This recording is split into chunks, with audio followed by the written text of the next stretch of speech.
A very good morning to all of you students. Welcome to the psychology class. As you know, we are continuing chapter number 7, social influences and group processes.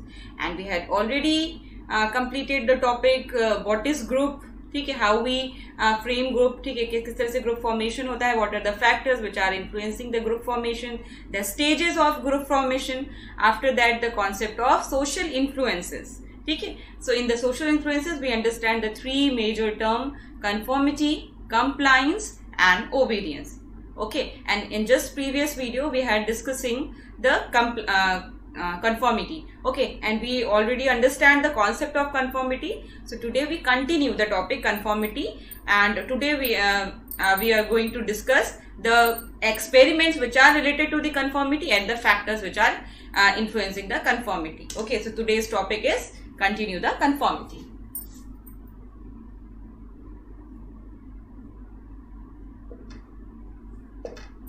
Okay, so as you know, conformity that mean behavior according to the group norm. ठीक है, conformity यही तो होती है जहां पे हम group के प्रेशर की वजह से, ग्रुप के इन्फ्लुएंस की वजह से एज इट इज बिहेवियर करते हैं जैसा कि ग्रुप के मेंबर्स, जैसा कि ग्रुप हमसे एक्सपेक्ट करता है. ठीक है, ग्रुप हमसे एक्सपेक्ट करता है कि हमारा रोल ये है कि हम ग्रुप के नॉर्म्स को फॉलो करें. ठीक है, सो हम ग्रुप के नॉर्म्स को फॉलो करते हैं और जो भी ग्रुप में एक ओवरऑल पॉइंट ऑफ व्यू निकल के आता है, जो भी डिसीजंस आते हैं उन्हें हमें मानना पड़ता है, स्ट्रिक्ट वे में मानना पड़ता है. ठीक है, और इसके पीछे मैंने 3 रीजंस बताए थे कि क्या क्या रीजंस हो सकते हैं कि व्हाई वी फॉलो रूल्स. ठीक है, ये तो फिक्स था कि कंफर्मिटी, इसलिए हम कंफर्मिटी बिहेवियर हम इसलिए शो करते हैं because of group norms. But the tendency to follow the group norms, ये क्यों होती है, क्यों हमें एक इनेट टेंडेंसी होती है जिसके थ्रू हम ग्रुप नॉर्म्स फॉलो करते हैं. सो डेफिनेटली उसके 3 पॉइंट्स थे जिसको मैंने प्रीवियसली एक्सप्लेन किया था. एंड 2 इंपॉर्टेंट साइकोलॉजिस्ट थे, ठीक है, शेरिफ एंड एश, जिन्होंने इस फील्ड में एक्सपेरिमेंट किया. सो शेरिफ का जो एक्सपेरिमेंट है उसे ऑटोकाइनेस्थेटिक इफेक्ट कहते हैं और ऐश का ऐश टेक्निक. तो ये 2 एक्सपेरिमेंट थे इस फील्ड में जो कि बहुत इंपॉर्टेंट थे और इसी एक्सपेरिमेंट्स के थ्रू ये फिनोमिना क्लियरली अंडरस्टैंड हुआ था कि क्या ये है, ये फिनोमिना किस तरह से इसका पूरा मैकेनिज्म है. So let's discussing the Sherif experiment. First of all, autokinesthetic effect which is given on your book in box 7.3, the autokinetic effect. So Sheriff conducted a series of experiments to demonstrate how groups from their norms and members make their judgments according to these norms. ठीक है, Sheriff conducted a series of experiments to demonstrate how groups from their norms and members make their judgment according to these norms. So participants were seated in a dark room and asked to concentrate on a point of light. After watching this point of light, each person was asked to estimate the distance through which the point had moved. ठीक है, and this kind of judgment had to be made over a number of trials. After each trial, the group was given information about the average distance judged by the member. It was observed that on subsequent trial, subject modified their judgments in a way that made them more similar to the group average. ठीक है, the interesting aspects of this experiment was that the point of light actually did not move at all. The light was only seen as moving by the participants. ठीक है, therefore the effect has been called the autokinetic effect. So yet in response to instruction from the experimenter, the participants not only judged the distance the light moved, but also created a norms for this distance. Note that the participants were not given any information regarding the nature of change, if any, in their judgments over trials. ठीक है, तो ये बहुत ही interesting experiment था sheriff का. इसमें उन्होंने किया क्या, एक ग्रुप ऑफ पार्टिसिपेंट्स को लिया गया, एक डार्कर रूम में उन्हें सिटेड किया गया, वो उनको प्लेस किया गया एक डार्कर रूम में, और वहां पे टॉर्च के थ्रू या किसी भी एक एपरेटस के थ्रू एक ब्लैक वॉल पे एक पॉइंट लाइट का जो कि शो किया जाता था और उन्हें बताना होता था कि वो आपसे एवरेज कितनी दूरी पर है. उन्हें एस्टिमेट करना होता था कि वो हमसे कितने डिस्टेंस पे है. ठीक है, सरप्राइजिंग बात ये थी कि एक्चुअली जो लाइट थी वो मूविंग नहीं थी. ठीक है, आपको जैसे डिस्टेंस मेजर करना है तो लाइट अगर मूव कर रही है तो आप डिस्टेंस उस पर्सपेक्टिव के मेजर बेसिस पे मेजर कर रहे हो, बट वहां पे एक्चुअली जो लाइट थी वो मूविंग नहीं थी, वो स्टेबल थी, बट स्टिल इंस्ट्रक्शन इस तरह से दिए गए थे पार्टिसिपेंट्स को कि लाइट मूव हो रही है and each and every trial आपको एस्टिमेटेड डिस्टेंस बताना है आपके और लाइट के बीच का। ठीक है, सो देखा गया कि एक जो क्योंकि वहां ग्रुप ऑफ पीपल थे, अलग अलग मेंबर्स थे, डेफिनेटली हर ट्रायल के बाद वो एक दूसरे से कम्युनिकेट कर रहे थे, एक दूसरे से पूछ रहे थे। सो डेफिनेटली देखा गया कि जो ग्रुप में अदर मेंबर्स जो बता रहे थे, सपोज उन्होंने बताया कि हाँ 5 मीटर की डिस्टेंस होगी, ठीक है, एक एवरेज निकल के आया। सो देखा गया कि जो पार्टिसिपेंट्स उससे नियरेस्ट थे वो तो कंफर्टेबल थे, और जिन्होंने बहुत ज्यादा 7 या 6 या बहुत ज्यादा कम 2 और 3 बताया था तो वो ऑलमोस्ट उस एवरेज के नियरेस्ट अपना रिस्पॉन्स बता रहे थे। ठीक है, सो क्योंकि यहाँ पे लाइट जो थी वो मूविंग नहीं थी, that's why this is known as autokinesthetic effect, क्योंकि ऑटोकाइनेटिक इफेक्ट था, यहाँ पे लाइट मूविंग नहीं थी, ये ऑटोमेटिक हो रहा था। ठीक है, दूसरी चीज इसके थ्रू कंफर्मिटी इस तरह से शो हुई कि क्योंकि ग्रुप का एक नॉर्म डेवलप हो रहा था। क्या नॉर्म डेवलप हो रहा था? वो average distance between the individual and the light. ठीक है, कितना एवरेज एस्टिमेटेड डिस्टेंस है इन दोनों के बीच में, ये एक एवरेज लेवल निकल के आ रहा था उस ग्रुप और पार्टिसिपेंट से। ठीक है, तो इसके वे में नॉर्म डेवलप हो रहा था जिसमें कंफर्मिटी शो हो रही थी। ठीक है, हर इंडिविजुअल सोच रहा था कि हमसे पहले या हमसे बाद में जो इंडिविजुअल है, जो पार्टिसिपेंट्स हैं, उन्होंने क्या बताया वो ये जानना चाह रहा था, और ऑलमोस्ट उससे नियरेस्ट वो भी एस्टिमेटेड बता रहा था। ठीक है, जो भी डिफरेंस बता रहा था वो उसी से एस्टिमेटेड बता रहा था। ठीक है, so this is the phenomena. एक बार फिर एक्सपेरिमेंट रीड करते हैं। So participants were seated in a dark room and asked to concentrate on a point of light.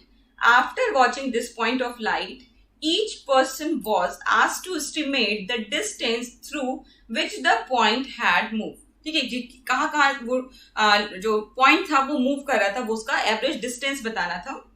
Okay, so the kind of judgement had to be made over a number of trials after each trial.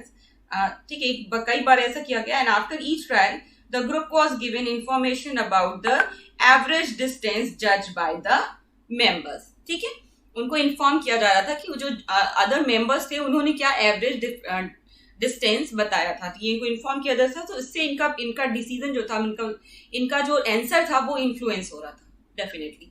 ठीक है, so it was observe that on subsequent trial subjects modified their judgement in a way that made them more similar to the group average. ठीक है, जैसे एक trial लिया गया और बताया गया कि आपसे प्रीवियसली जिन्होंने जो कि इस एक्सपेरिमेंट में पार्टिसिपेट किया है उनका एवरेज डिस्टेंस 5.5 आ रहा है। ठीक है, सो डेफिनेटली जो पार्टिसिपेंट्स था वो जब नेक्स्ट ट्रायल उन्हें दिया जा रहा था, सब्सिक्वेंट ट्रायल्स दिया जा रहा था, तो वो उसके आसपास का डिस्टेंस बता रहे थे। ठीक है, वो फॉलो कर रहे थे उसको, this phenomena is known as conformity. वो एवरेज नॉर्म्स के साथ जा रहे थे, वो ये नहीं कर रहे थे कि नहीं ये फेक हो सकता है या ये झूठ हो सकता है, ऐसा नहीं हो सकता, ज्यादा डिफरेंस बता रहा है या कम बता रहा है। नो, वो उसे फॉलो कर रहे थे। ठीक है, वो उससे इन्फ्लुएंस हो रहे थे और ऑलमोस्ट उसी एवरेज का जो कि डिस्टेंस एस्टिमेट कर रहे थे। So the interesting aspect of this experiment was that the point of light actually did not move at all. The light was only seen as moving by the participants. ठीक है, जो light थी वो actually move नहीं कर रही थी, but participants क्योंकि उसे मूविंग परसीव कर रहे थे, उन्हें ऐसा इंस्ट्रक्शन दिया जा रहा था, that's why this is known as autokinetic. Okay, yet in response to instructions from the experimenter, the participants not only judge the distance the light moved, but also create a norm for this distance. So note that the participants were not given any information regarding the nature of change, if any, in their judgment over trial. ठीक है, किस type का change हो रहा है ये वो actually नहीं एक्सप्लेन कर रहे थे, उस तरफ फोकस ही नहीं कर रहे थे, बट कितना डिस्टेंस है, कितना ज्यादा मूव कर रही है वो लाइट, इसके बेसिस पे उनका आंसर आ रहा था, जो कि जो प्रीवियस उनको इंफॉर्मेशन मिली थी उसके एवरेज स्कोर से रिलेटेड था, उसके एवरेज स्कोर के अप्रोक्सीमेट था। ठीक है, so this is the autokinetic effect given by Sherif. Now एक और इंटरेस्टिंग एक्सपेरिमेंट किया गया एश के through, which is known as Asch experiment. So in this section of conformity, there are two experiments.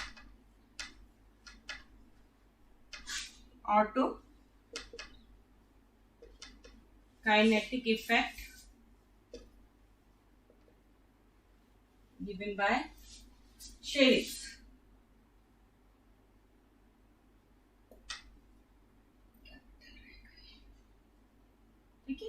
Sheriff ने दिया था, and second is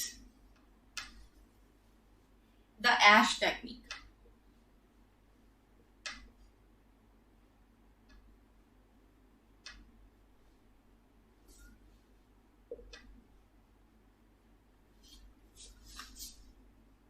ठीक है, गिवन बाय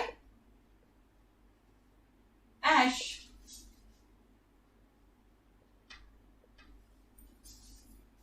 ठीक है, सो फर्स्ट वाला हम डिस्कस कर चुके हैं already, and we are starting second one. So as examine how much conformity there would be when one member of a group experience pressure from the rest of the group to behave in a specific way or to give a particular judgment. A group of 7 persons participated in an experiment that was a vision test. And there was actually only one true subject. The other 6 participants were associates of the experimenter. ठीक है, experimenter के वो भेजे हुए उनके बिठाए हुए candidates थे वो एक्चुअली, ठीक है, वो एक्चुअली रियल सब्जेक्ट्स नहीं थे, और confederates as they are called in social psychology. ठीक है, these confederates were given instruction to give specific responses. ठीक है, कॉन्फिडरेट्स जो होता है ये सोशल साइकोलॉजी का एक टर्म है, यहाँ पे यूज किया जाता है जब हम सोशल साइकोलॉजी का कोई फिनोमिना अंडरस्टैंड कर रहे होते हैं, तो जो हमारा रियल पार्टिसिपेंट्स होता है उसके साथ हम कुछ अदर इंडिविजुअल्स को इन्वॉल्व करते हैं, उस सेटिंग में रखते हैं, एक्सपेरिमेंटल सेटिंग में, और उनके लिए हम ये टर्म यूज करते हैं। ठीक है, जो एक्चुअली एक्सपेरिमेंटर के इंस्ट्रक्शन के बेसिस पे उनको रखा जाता है, वो पार्टिसिपेंट्स नहीं होते हैं। ठीक है, सो उन्हें हम कॉन्फिडरेट्स कहते हैं in the social psychology. So confederates were given instruction to give a specific response.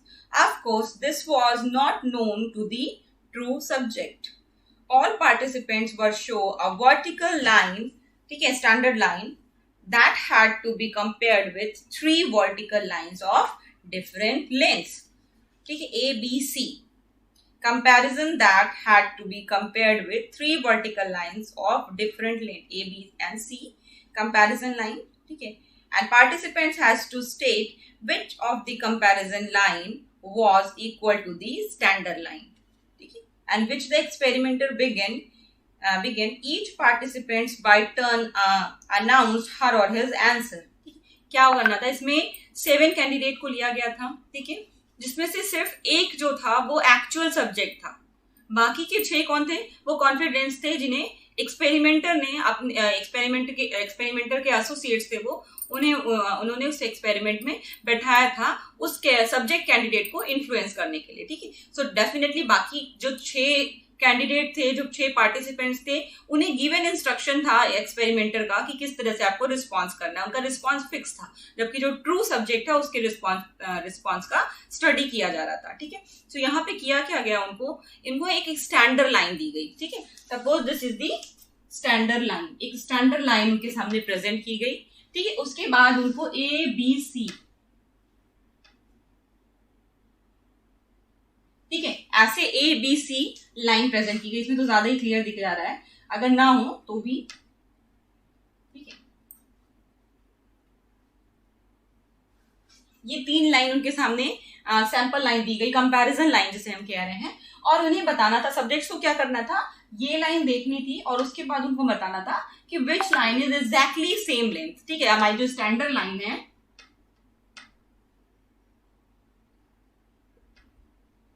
Standard line, और ये सारी क्या है, comparison line.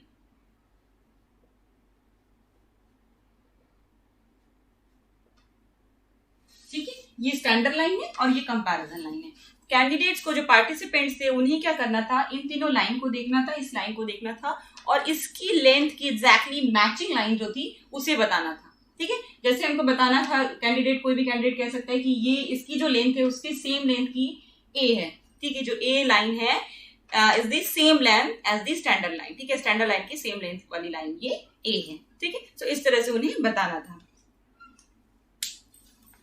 So when the experiment began, each participant by turn announced her or his answer. The first 5 person gave wrong answer. ठीक है, क्यों wrong answer उन्होंने दिया? क्योंकि उनको एक्सपेरिमेंटर का इंस्ट्रक्शन था कि आपको रॉन्ग आंसर देना है। तो डेफिनेटली जो 6 प्रीवियस कैंडिडेट्स थे जिनको स्टडी में शामिल किया गया था, उन्होंने रॉन्ग आंसर दिया। ठीक है, as they had been instructed to do so, so the true subject turns came last but one in each round. So the true subject had the experience of 5% given incorrect answer before or her or him. The last person, also a confident rate, gave the same incorrect answer as the first 5%, even if the true subject felt that these answers were incorrect. Okay, a norm had been presented to her or him. There were 12 trials. Did the true subject conform to the majority answer, or did he or she give her or his own judgment? Okay, and it was observed that 67% subjects showed conformity and gave the same incorrect answer as the majority. So remember that this was a situation in which the answer were to be given publicly. ठीक है, तो यहाँ पे क्या किया गया, जब इनको दिखाया गया तो क्या किया गया था, जो एक्चुअल सब्जेक्ट था उससे सबसे लास्ट में आंसर पूछा गया था। उसके पहले के जो 6 कैंडिडेट्स थे, ठीक है, 7 को शामिल किया गया था जिसमें एक सिर्फ ट्रू सब्जेक्ट था, बाकी सारे कॉन्फिडेंस थे। तो जो प्रीवियस के 6 कैंडिडेट्स थे, पार्टिसिपेंट्स थे, उनसे पूछा गया, और क्योंकि उनको एक्सपेरिमेंट का इंस्ट्रक्शन था टू डू सो, तो उन्होंने रॉन्ग आंसर दिया। ठीक है, इनकरेक्ट रिस्पॉन्स दिया, इनकरेक्ट आंसर दिया। सपोज उन्होंने बी दिया, बट बी एक्चुअली जो लाइन है वो हमारी स्टैंडर्ड लाइन से मैच नहीं कर रही है। ठीक है, हमारी स्टैंडर्ड लाइन की सेम लेंथ की लाइन बी नहीं है। ठीक है, सपोज उन्होंने बी आंसर दिया। ठीक है, अब क्योंकि previous 6 participants same incorrect answer देते जा रहे थे। ठीक है, तो देखा गया जब लास्ट में जो ट्रू सब्जेक्ट था उसका जब नंबर आया, उसकी जब बारी आई, तो डेफिनेटली जब उससे पूछा गया तो वो भी मेजॉरिटी के साथ जा रहा था। और क्योंकि हालांकि वो रियलाइज कर रहा था कि this is not a right answer, but still to show conformity वो रॉन्ग आंसर दिया। ठीक है, उसने क्योंकि प्रीवियस 6 कैंडिडेट से वो इन्फ्लुएंस हुआ और उसे लगा कि क्योंकि बाकी के 6 कैंडिडेट सेम बता रहे हैं कि line B is the actual line which are exactly matching of the standard line, so उसे लगा कि maybe I am wrong. हालांकि उसे लग रहा था कि नहीं, A is the right answer, B and C is the wrong answer. ठीक है, उसे पता था कि ये दोनों इनकरेक्ट आंसर है और A is the right answer, but still he or she can show conformity, and due to this conformity वो ग्रुप से इन्फ्लुएंस हुए और उन्होंने इनकरेक्ट आंसर दिया। ठीक है, जो ट्रू सब्जेक्ट था उसने भी इनकरेक्ट आंसर दिया, जैसा कि प्रीवियस 6 कैंडिडेट्स दे रहे थे। बट जो प्रीवियस 6 कैंडिडेट दे रहे थे उन्हें तो इंस्ट्रक्शन था कि आपको ऐसे आंसर करना है, एक्सपेरिमेंट का इंस्ट्रक्शन था। बट जो ट्रू सब्जेक्ट था वो क्यों शो कर रहा था? डेफिनेटली वो कंफर्मिटी शो कर रहा था। ठीक है, सो इसी तरह 67 बहुत सारे कैंडिडेट से इस तरह से ये एक्सपेरिमेंट कराया गया, ये एश टेक्निक को यूज करके। सो देखा गया 67% कैंडिडेट्स, ठीक है, मोर देन 50% हो जा रहा है, मतलब 67%, ऑलमोस्ट नियर अबाउट द 70% जो कैंडिडेट्स थे, जो पार्टिसिपेंट्स थे, वो मेजोरिटी के डिसीजन के साथ गए। Even they realise that the majority is wrong, but still they follow the majority. ठीक है, this phenomena show the conformity behaviour. ठीक है, ये जो एक्सपेरिमेंट था ये क्लियरली बता रहा था कि कैसे पीपल इन्फ्लुएंस होते हैं ग्रुप से और किस वे में वो रिस्पॉन्स करते हैं। ठीक है, डेफिनेटली अब इस एक्सपेरिमेंट को आप अभी जो न्यूज चैनल पे बहुत हाईलाइटेड टॉपिक है, जो ब्रेकिंग न्यूज है, आप रिया चक्रवर्ती और सुशांत का केस, इसमें अप्लाई करके देखो। Majority believe that Riya is the criminal. ठीक है, सो डेफिनेटली कुछ ग्रुप ऑफ पीपल ऐसे होंगे जो शायद बिलीव कर रहे होंगे कि उस बेचारी लड़की का भी शायद कोई दोस्त ना हो। ठीक है, this is not my particular point of view, मैं मतलब बता रही हूँ आपको, एग्जांपल दे रही हूँ रियल लाइफ सेटिंग से। ठीक है, सो आप वहां पे अगर सोचो कि अगर 2-4 ऐसे पार्टिसिपेंट्स हों जो ये बिलीव कर रहे हो कि रिया इज इनोसेंट, सो डेफिनेटली वो भी अपना point of view freely express नहीं करेंगे। दे हेजिटेट दैट, मतलब वो उसको कहने में हेजिटेशन फील करेंगे, फियर फील करेंगे, एंड वो भी जो है कि कंफर्म हो जाएंगे ग्रुप के साथ। अगर ग्रुप कह रहा है कि रिया इज दी क्रिमिनल, उसने ऐसा किया, सो डेफिनेटली वो उसके साथ उसको फॉलो करेंगे, कंफर्मिटी बिहेवियर शो करेंगे। ठीक है, सो ये बहुत नॉर्मल बिहेवियर है सोसाइटी में। इवन बहुत सारी सेटिंग में हम इस तरह के बिहेवियर शो करते हैं। इवन आई रियलाइज दैट कि शायद ये सही नहीं है, बट स्टिल हम आवाज नहीं उठाते, हम अपनी बातों को नहीं सामने रखते। हम क्या करते हैं, हम उसे फॉलो करते हैं। So this is the Asch technique, And it was observed that 67% subjects showed conformity and give the same incorrect answer as the majority. And remember that this was a situation in which the answer were to be given publicly. ठीक है, ये वही situation है कि किस तरह से publicly आप आंसर करते हो. डेफिनेटली शायद आप अपने मन में आपको लगता हो कि ये सही नहीं है, बट फिर भी अगर आप पब्लिक सिचुएशन में रहते हो, ऐसे किसी सोशल सिचुएशन में रहते हो, तो आप सोसाइटी के साथ, ग्रुप के साथ कंफर्मिटी बिहेवियर शो करते हो. ठीक है, now come to the determinants of conformity. कौन कौन से डिटर्मिनेंट्स हैं जो कंफर्मिटी को एक्सप्लेन करते हैं. आई जस्ट होप ये दोनों एक्सपेरिमेंट आप लोगों को समझ में आए होंगे.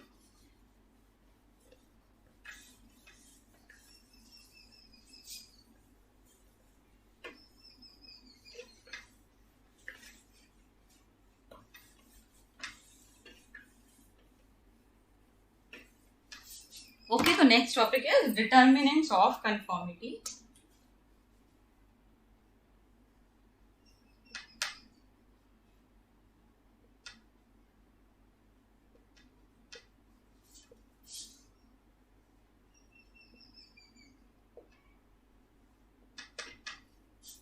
There are basically three major determinants. Three major determinants हैं. Size of the group,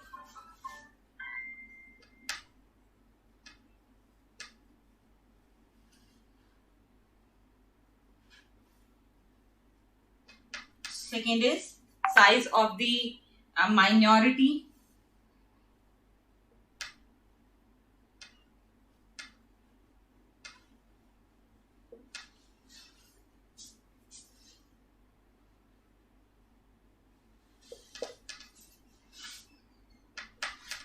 okay, and the third one is nature of the task.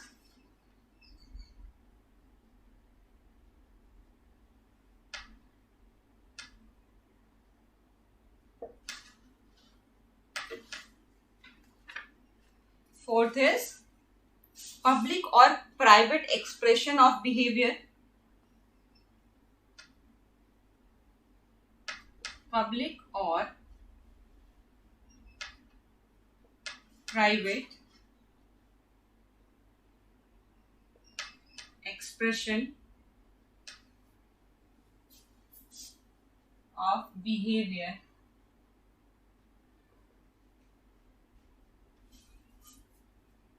And the last one is personality.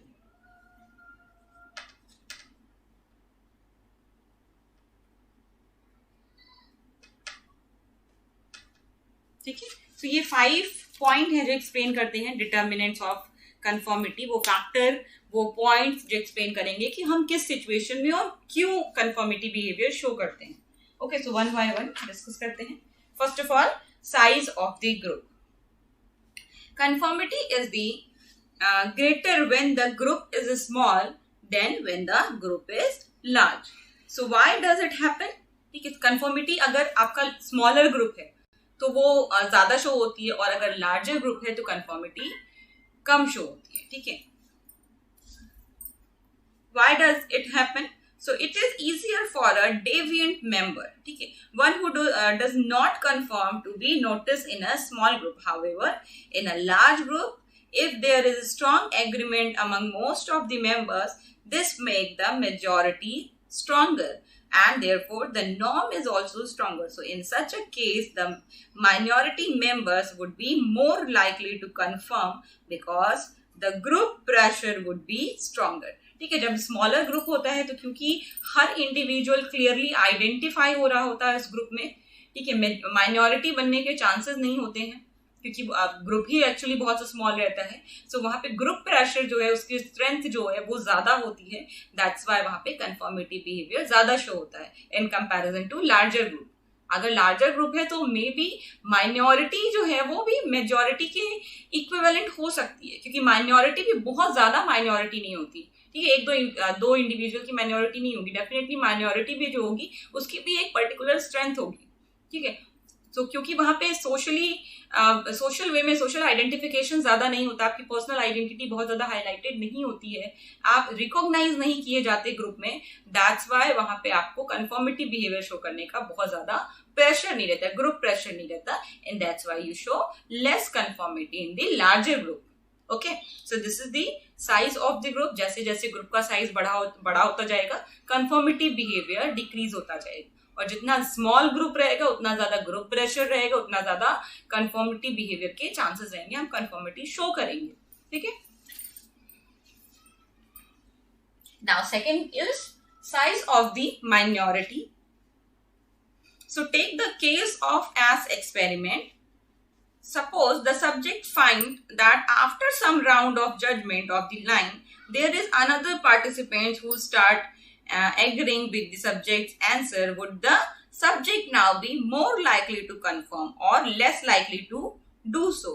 So when the dissenting or deviating minority size increases, the likelihood of conformity decreases.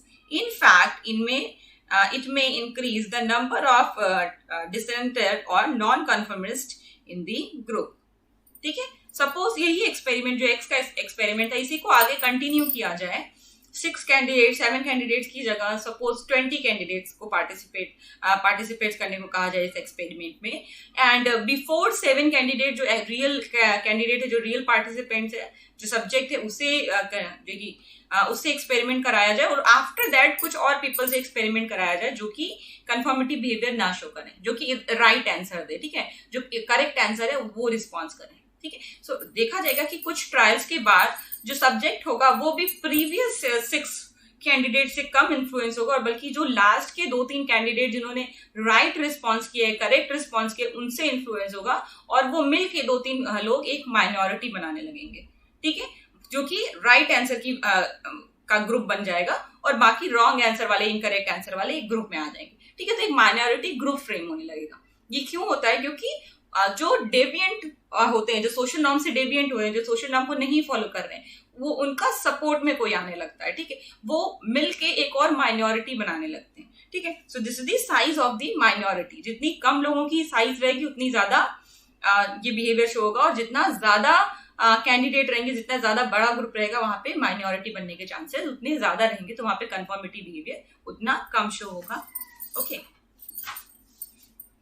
So there is another participant who start agreeing with the subject answer. Would the subject now be more likely to confirm, okay, or less likely to do so? So when the dissenting or the deviating minority size increase, the likelihood of conformity decrease. ठीक है. जैसे जैसे जो disagree कर रहे हैं, डिसकन्फॉर्मिटी behaviour show कर रहे हैं, उनकी साइज जो है वो इंक्रीज होती रहती है, ग्रुप बड़ा होता रहता है, और डिसएग्रीमेंट के चांसेस जितना ज्यादा होते लगते हैं, कंफॉर्मिटी बिहेवियर उतना ज्यादा डिक्रीज होने लगता है. ठीक है. ये पॉइंट यही एक्सप्लेन कर रहा है. Now next is nature of the task.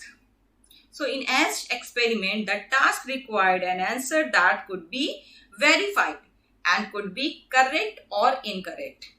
So suppose the task involved giving an opinion about some topic. So in such a case, there is no correct or no incorrect answer. So in which situation is there likely to be more conformity? Okay? And the first one where there is something like a correct or an incorrect answer, or the second one where answer can vary widely without any answer being correct or incorrect. So you may have guessed right, conformity would be less likely to be second situation.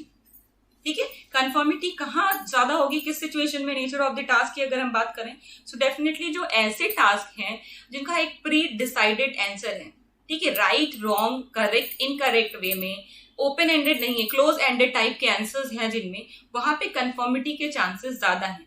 और जहां opinion की बात आ रही है, आपके view point की, आपके choices की बात आ रही है, कुछ ऐसे टॉपिक्स हैं जहां पे आपके चॉइसेस है, आपकी प्रेफरेंसेस है, आपका एटीट्यूड है, तो वहां पे कंफर्मिटी लेस शो होगी, क्योंकि वहां पे मल्टीपल आंसर्स हो सकते हैं.